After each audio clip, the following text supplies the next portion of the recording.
Will and Mark, great to see you guys again. Last time we spoke, it was for Daddy's Home, and you guys said there were no talks to make a sequel. What changed your minds? A great idea. Yeah. From our writers and director, John Morris and Sean Anders, pitched us this idea, and we thought, wow, and then they did such a great job writing the script that we were actually able to attract the talent of Mel Gibson and John Lithgow. So, is it like real life where your dads just get landed on you, or did you guys have a say and say, I want Mel, I want John to play our dads? I mean, we were unified in the idea that they had to be, you know, in order to make a sequel and to really make it worthwhile, that we really need to land like iconic actors. So, yeah, there was a little bit of a search and between, you know, whoever's available and this and that, and you know, if we weren't going to get those people, we wouldn't have done the movie. And luckily, John and Mel were up for it, and they're great because it's as soon as you see them on screen, you know exactly who their characters are. Yeah. And how they fit into the relationships between Brad and Dusty. I love seeing you two work together, and I've heard stories though, Mark, of you not treating Will really nicely on set. You used John Lithgow to torture Will during fight scenes and kissing scenes. Yes, thank you. Now that you put it like that, I apologize. Sincerely. I feel terrible, and I will beg your forgiveness. Long time coming, but I'll accept.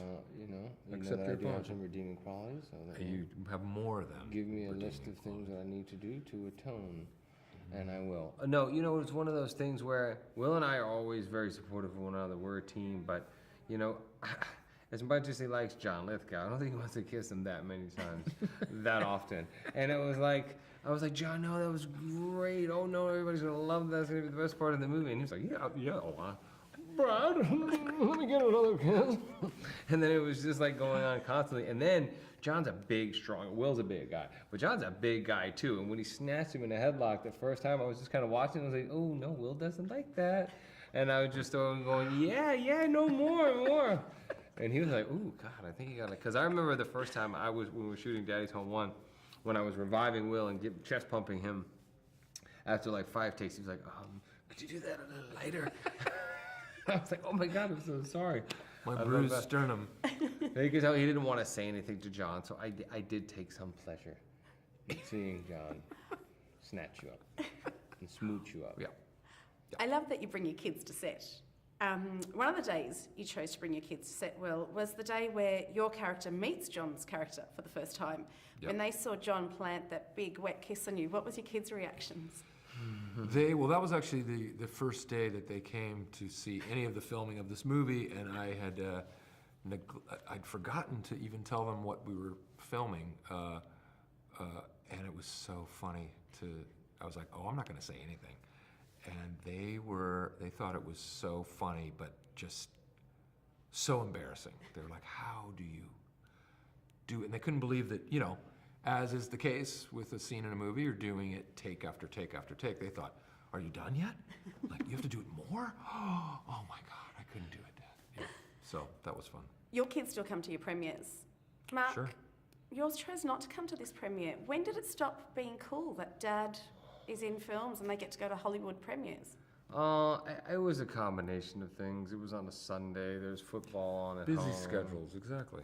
Yeah, they were like, nah, not happening. Not happening. But they want to see the movie, so. Besides your own dads, who's that one man in your life who's had a massive influence on you guys? I've been fortunate that I've had a lot of really kind of good, positive people come into my life throughout the years.